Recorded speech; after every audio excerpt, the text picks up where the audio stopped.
Hey guys, and welcome back to another video. So here we got some PS2 wireless controllers. Now I know the PS2 has come out ages ago, but if you're like me, you love playing on the PS2, I highly recommend checking out these PS2 wireless controllers. I will leave a link in my description box below.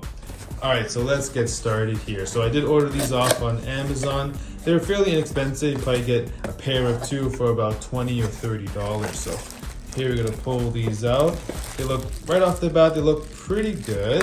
So I got a blue one there, and here we have nothing else in the box, just the two controllers.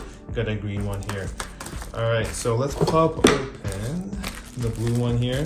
So it's wrapped up in some plastic. Open these guys up. Now, this is actually my first time ordering,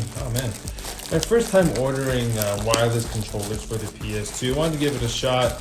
I haven't heard the best of reviews on these controllers, but I want to see for myself and see what the deal is. So right off the bat, just looking at the controller itself, it actually feels pretty good. The buttons are fairly tactile. It does feel a little bit on the cheap end, but you really can't complain if you're only going to spend about $20 or so.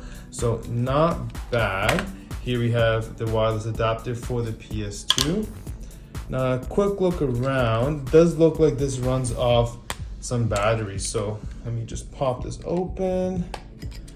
Yeah, so it looks like AAA batteries, two AAAs. So that's the quick unboxing I had for you guys. I am going to test these out and see how well they work with the PS2.